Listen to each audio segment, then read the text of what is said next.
बिस्मिल्लाहिर्रहमानिर्रहीम। अस्सलाम वालेकुम स्टूडेंट्स। हम बीएससी मैथमेटिकल मेथड का चैप्टर नंबर 10 सॉल्व कर रहे हैं, ठीक है। तो जिसमें हमने इसकी एक्सरसाइज 10.2 स्टार्ट की हुई है और फर्स्ट 14 क्वेश्चंस हम कर चुके हैं। आज हमने क्वेश्चन नंबर 15 स्टार्ट करना है जी। तो देखें, सबसे पहले हमने इसका बता दिया कि हमारे पास जो गिवन इक्वेशन है वो कुछ इस फॉर्म की है। अब सबसे पहले आपको पता है हम कम्प्लीमेंट्री सॉल्यूशन फाइंड आउट करते हैं, ठीक है। तो कम्प्लीमेंट्री सॉल्यूशन फाइंड आउट करने के लिए फॉर कम्प्लीमेंट्री सॉल्यूशन, उसके लिए हम क्या लेते हैं, उसके लिए हम सिर्फ डी फंक्शन लेते हैं। तो यहाँ पर हमारे पास आ जाएगा F of D of Y is equal to 0। तो हमारे पास जो फंक्शन डी है वो लिख लेते हैं हम। वो हमारे पास है डी की power 4 plus 3d² minus 4 into Y is equal to 0। Okay, ये देखें, ये कुछ इस तरह का हमारे पास फंक्शन है इसका। अब सबसे पहले हम इसके ऑक्सिलरी इक्वेशन बता देते हैं। अगर आप ऑक्सिलरी इक्वेशन में इसको नहीं भी करना चाहते तो कोई इशू नहीं है, लेकिन कर लें अगर आप करना चाहते हैं तो यहाँ पे हम लिख लेंगे कि जो हमारे पास ऑक्सिलरी इक्वेशन है वो हमारे पास है m की power 4 plus 3m² minus 4 is equal to 0। ये थी हमारे पास ऑक्सिलरी इक्वेशन। अब यहाँ पर हमने देखें हमारे पास पावर 4 है, हमने तो इसका क्वाड्रेटिक बनानी है ना, क्वाड्रेटिक इक्वेशन बनानी है। तो उसके लिए हम फिर क्या करेंगे, उसके लिए हम सिंथेटिक डिवीजन यूज़ करेंगे। तो यहाँ पे लिखें बाय यूजिंग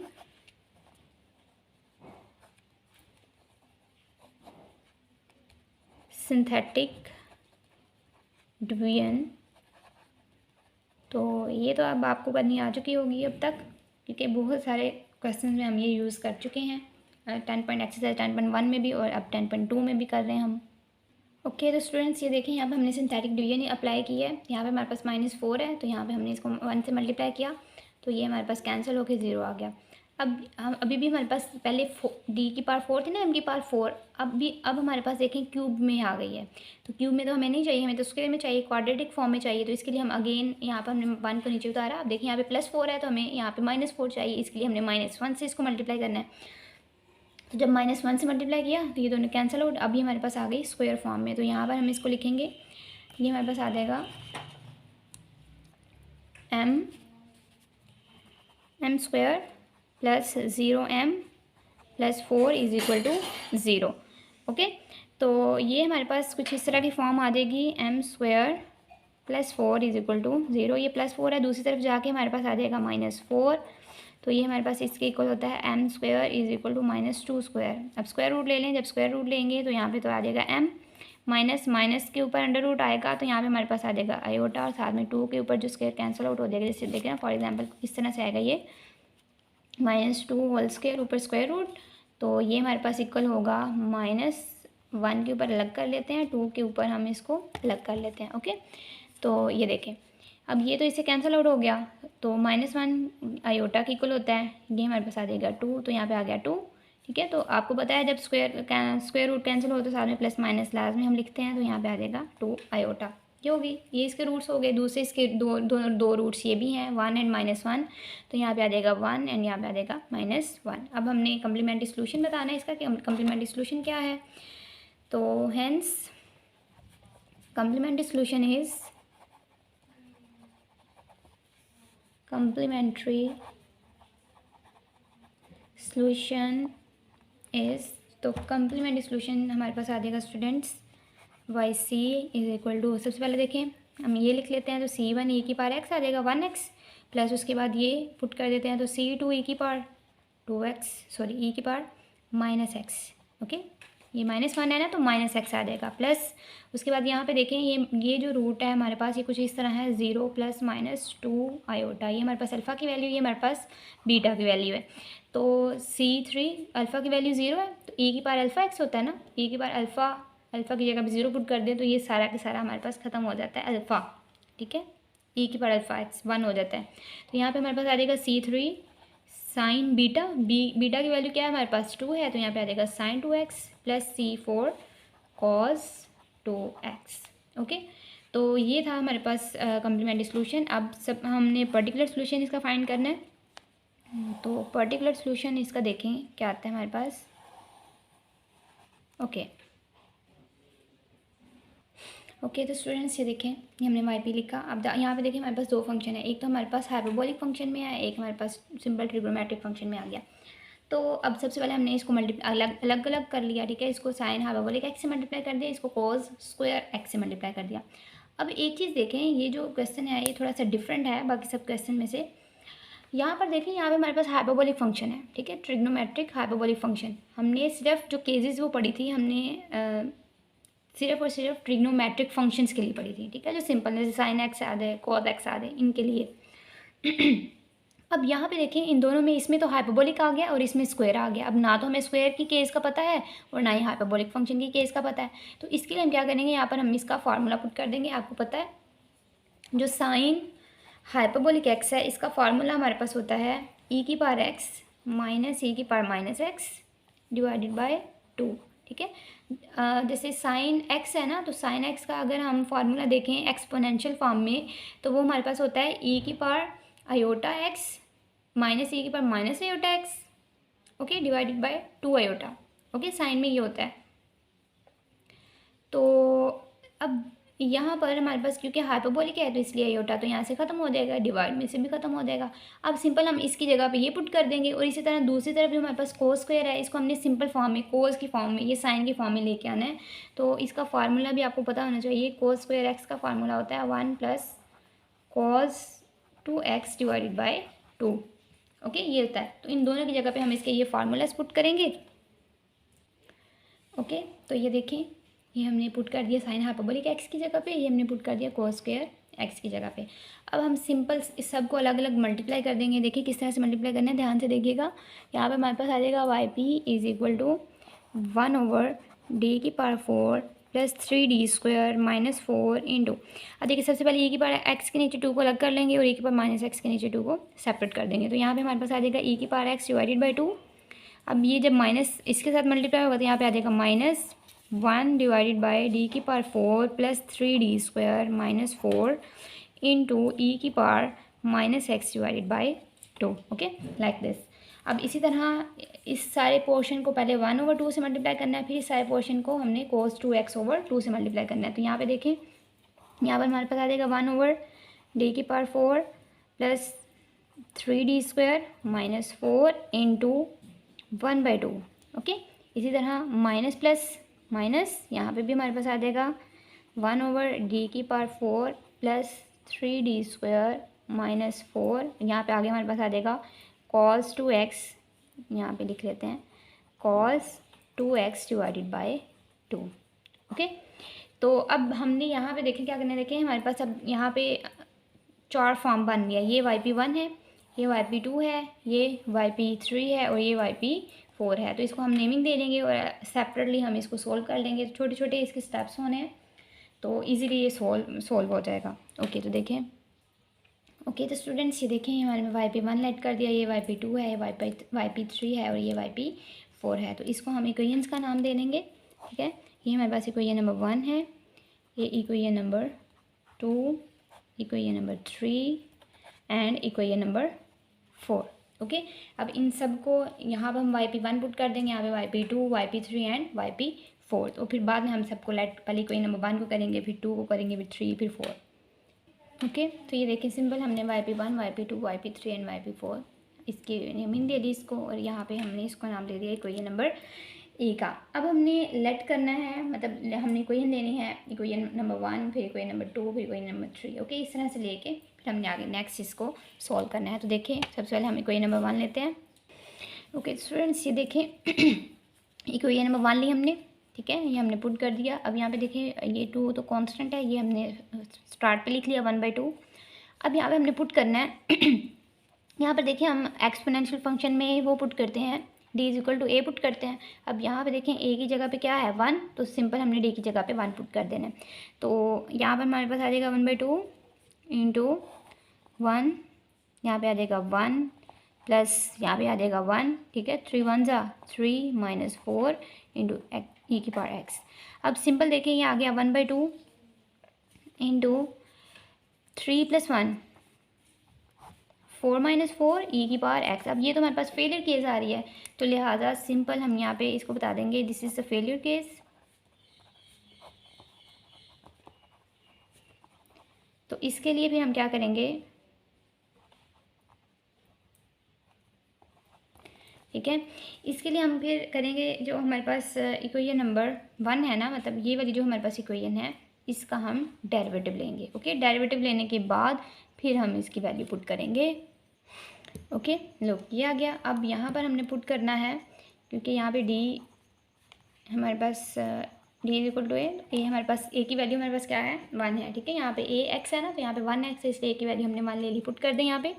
तो यहाँ पे हमारे पास हो जाएगा YP1 is equal to 1/2 into, यहाँ पे 1 आ जाएगा, यहाँ पे आ गया 4, यहाँ पे भी 1 आ जाएगा, यहाँ पे आ जाएगा +6 इंटू e की पावर x। 4 + 6 10। तो ओके, तो यहाँ पर हमारे पास फिर आ जाएगा 10 को 2 से मल्टीप्लाई करें तो यहाँ पे आ जाएगा 1/20 e की पावर x ही हमारे पास आ गई YP1 की वैल्यू। ओके, तो अब हमने नेक्स्ट जो फाइंड आउट करनी है वो हमने फाइंड आउट करनी है YP2 की वैल्यू। देखें जो यूनिवर्सिटी शीट्स होती है ना उसके ऊपर, जैसे देखिए पेपर्स में जो आपको मिलनी है शीट्स, वो यही वाली शीट्स मिलनी है यूनिवर्सिटी शीट्स। तो इसमें हम क्या करते हैं, इसमें हम जैसे हमारे पास जो दूसरी सिंपल शीट्स हैं उसमें तो हम ऐसे लाइन वाइज चलते जाते हैं, लेकिन इसमें क्योंकि स्पेस काफ़ी ज़्यादा होती है तो हम इसको आगे लिख लेते हैं, ठीक है। जो स्टेप्स है ना वो हम सिंस इम्प्लाइज दैट लिख के हम इसको आगे सॉल्व कर सकते हैं। मतलब एक लाइन में हम 2 या 3 स्टेप्स कर सकते हैं। अगर आपके पास स्टेप्स छोटे हैं तो आप 3 भी कर सकते हैं, आप 4 भी कर सकते हैं, लेकिन अगर आपके पास स्टेप्स ज़रा बड़े बड़े हैं तो आप 1 भी लिख लें और 2 भी लिख सकते हैं, ठीक है। ये आपके ऊपर है ये। तो अब यहाँ पर हमारे पास ये आ गया है YP1। अब हमने फाइंड करना है YP2 की वैल्यू। ओके, तो ये देखें हमारे पास आ गई YP2। अब यहाँ पर इसको ज़रा हम रीअरेंज कर लेते हैं। यहाँ जाएगा 1/2 स्टार्ट पे, और आगे हमारे पास आ जाएगा 1/d की पावर 4 + 3d² -4 इंटू e की पावर -x। अब यहाँ पर देखें, यहाँ पर हमारे पास जो d है, d की जगह पे हम पुट कर देंगे -1। तो पुट करने के बाद यहाँ पे हमारे पास आ जाएगा YP2 is equal to 1/2 start पे इंटू 1 डिवाइडेड बाय -1 पुट करें। यहाँ पे d की जगह -1 पुट करेंगे, पावर इसकी है हमारे पास 4, तो ये आ जाएगा -1 होल पावर 4 + 3 इंटू यहाँ पे आ जाएगा -1 पावर 2, यहाँ पे आ जाएगा -4 इंटू e की पावर -x। ओके, नेक्स्ट इसको मज़ीद हम जब सोल्व करेंगे हमारे पास आ जाएगा 1/2 इंटू 1 डिवाइडेड बाय, यहाँ पे 1 आ जाएगा, यहाँ पे 1 आ जाएगा, 3 + 1 4 4 - 4, तो ये हमारे पास आ जाएगा 4 - 4 इंटू e की पावर -x। अब देखें अगेन फेलियर केस है, ठीक है, तो हम बता देंगे, आपने बता देना है कि ये हमारे पास फेलियर केस है। तो इसके लिए फिर हम डेरिवेटिव लेंगे। We take differentiation of equation 2, ठीक है। इक्वेशन 2 को डिफ्रेंशिएट कर दें तो सिंपल हमारे पास यहाँ पे आ जाएगा YP2। और याद रखिए डिफ्रेंशिएट सिर्फ इस फॉर्म को करते हैं, ठीक है, इसको डिफ्रेंशिएट नहीं करते, सिर्फ जो हमारे पास डी फंक्शन होता है उसको करते हैं। तो यहाँ पर हमारे पास स्टूडेंट्स आ जाएगा ये 1/2 तो स्टार्ट पे आ जाएगा ना, 1/2 4d³ + 3 2 60, ये तो कॉन्स्टेंट है, कॉन्स्टेंट का डेरिवेटिव तो 0 होता है। यहाँ पे आ जाएगा e की पावर -x। अब यहाँ पर अगेन हमने पुट कर देना है d is equal to -1 put कर दें, तो स्टूडेंट्स यहाँ पे हमारे पास आ जाएगा 1/2 इंटू 1 डिवाइडेड बाय 4d³ की जगह पे यहाँ पे आ जाएगा -1³ + 6 इंटू -1। ओके, तो अब यहाँ पर हमने अप्लाई करना है, साथ में ये भी आ जाएगा e की पावर -x। अब देखें हमारे पास जो YP2 है, सॉरी जो YP2 है इसकी वैल्यू हमारे पास आ जाएगी, ये माइनस आ जाएगा, ठीक है, क्यूब है ना ऊपर, तो -1 आ जाएगा, तो -4 -6 हमारे पास आ जाएगा -10, ठीक है। तो यहाँ पे हम लिखेंगे 10 - 10 1/2 इंटू -1/10 इंटू e की पावर -x। तो सिंपल यहाँ पे हमारे पास जो YP2 है वो आ जाएगा 1/20 e की पावर माइनस एक्स। ओके, तो ये था हमारे पास बेटा YP2। अब सिंपल हमने इसी तरह से हमने YP3 फाइंड करना है, उसमें भी हमारे पास एक्सपोनेंशियल फंक्शन ही हम यूज़ करेंगे। तो हम लेते हैं YP3 फॉर्म इक्वेशन 3। तो देखिए स्टूडेंट्स, यहाँ पर हमारे पास ये है इक्वेशन नंबर 3। अब यहाँ पे देखिए, यहाँ पे हमारे पास ना तो एक्सपोनेंशियल फंक्शन है, ना पोलिनोमियल फंक्शन है, और ना ही हमारे पास ट्रिग्नोमेट्रिक फंक्शन है। तो इसके लिए फिर हम क्या करेंगे, देखिए यहाँ पे 1 है ना हमारे पास, ठीक है, 1 हम यहाँ पे लिख सकते हैं। तो आपको पता है जो 1 है उसकी जगह पे हम ये भी तो लिख सकते हैं ना, e की पावर 0x, ये 1 के इक्वल होता है। ओके, e की पावर 0x ये बराबर होता है, इक्वल होता है e की पावर 0 के। e की पावर 0 किसके इक्वल होता है, 1 के। तो सिंपल यहाँ पे हम लिख लेंगे e की पावर 0x। अब यहाँ पर इसको हम एक साइड पे ले जाते हैं, तो हमारे पास आ जाएगा 1/2। अब सिंपल हमने पुट करना है यहाँ पर d की जगह पे 0 पुट कर देना है। ओके, तो यहाँ पर आ जाएगा since d is equal to 0, put करें वैल्यूज़, तो हमारे पास यहाँ पे आ जाएगा 1/0, या ये भी 0 हो जाएगा, ये भी 0 हो जाएगा। सिंपल हमारे पास आ गया -4 e की पावर 0x आ जाएगा आगे। तो e की पावर 0x किसके इक्वल होता है, 1 के इक्वल होता है, तो ये हमारे पास आ गया 1। ओके, अब देखें हमारे पास जो YP3 है वो हमारे पास आ जाएगा -4 2 8, तो 1/8 ही हमारे पास है YP3। अब लास्ट वन हमारे पास रह गया है इस YP4, वो फाइंड करके हमने इक्वेशन नंबर ए में सारी वैल्यूज़ पुट कर देनी है, YP1 YP2 YP3 YP4 की। उसके बाद हमने जनरल सोल्यूशन इसका फाइंड आउट करना है। ओके, तो स्टूडेंट्स ये देखिए हमने इक्वेशन नंबर 4 ली, तो यहाँ पे हमने इसको रीअरेंज किया, 1/2 को पहले लिख दिया, ये हमारे पास आ गया। अब यहाँ पे देखिए हमारे पास ट्रिग्नोमेट्रिक फंक्शन है, तो यहाँ पे हमारे पास इस 2 है ना यहाँ पे, तो d² की जगह पे हम -2² पुट कर देंगे, क्योंकि ट्रिग्नोमेट्रिक फंक्शन है। ट्रिग्नोमेट्रिक फंक्शन में हम d² की जगह पे -a² पुट कर देते हैं। ओके, जब हमने पुट किया यहाँ पर वैल्यूज़ पुट की, तो ये हमारे पास आ गया 16 - 16 इंटू cos 2x। अब देखें ये तो कैंसिल हो गया, 0 आ गया, तो ये हमारे पास है फेलियर केस। अब हमने फेलियर केस के लिए हम क्या करते हैं, हम डेरिवेटिव ले लेते हैं, वही इक्वेशन जो होती है उसका हम डेरिवेटिव ले लेते हैं। तो हम यहाँ पर सिंपल इस इक्वेशन नंबर 4 का ही डेरिवेटिव लेंगे। तो डेरिवेटिव लेने के बाद हमारे पास कुछ इस तरह की फॉर्म आ जाएगी, YP4 is equal to 1/2 as it is into 1/d की पावर 4, इसका डेरिवेटिव लें, ये आ जाएगा 4d³। इस तरह प्लस 3 2 6, तो यहाँ पे आ जाएगा 6d। आगे कॉन्स्टेंट है, कॉन्स्टेंट का डेरिवेटिव तो 0 होता है, यहाँ पे 0 आ जाएगा, तो cos 2x। अब यहाँ पर हमने अगेन वैल्यू पुट करनी है। ओके, तो अगेन वैल्यू हमारे पास इसकी हो जाएगी d² is equal to -2² put कर दें यहाँ पर d² की जगह पे। ओके, तो स्टूडेंट्स ये देखें हमने इसको किया, ठीक है, प्लस माइनस मल्टीप्लाई किया इनको, तो ये हमारे पास आ गया cos 2x आ गया साथ। तो 16d में से 6 को माइनस किया, हमारे पास आ गया -10d इंटू 1/2। अब हमने 1/d है ना यहाँ पे, तो इसका मतलब हमने इसकी इंटीग्रेशन करनी है। तो यहाँ पे हमारे पास आ जाएगा YP4 इज इक्वल टू, ये आ जाएगा हमारे पास -20, इसको एक साइड पे कर लेते हैं, -1/20, और आगे हमारे पास आ जाएगा 1/d इंटू cos 2x। अब cos 2x की इंटीग्रेशन करें, क्या होती है cos 2x की इंटीग्रेशन, -1/20 इंटू, ओके, तो cos 2x की इंटीग्रेशन हमारे पास होती है sin 2x। अब एंगल का भी तो डेरिवेटिव लेना है ना, तो एंगल का डेरिवेटिव हम डिवाइड में लेते हैं, ठीक है, फ्रैक्शन में। तो ये हमारे पास आ गया YP4। इसको अगर हम एक स्टेप मज़ीद इसका करें, तो ये कुछ इस तरह से हो जाता है, ठीक है।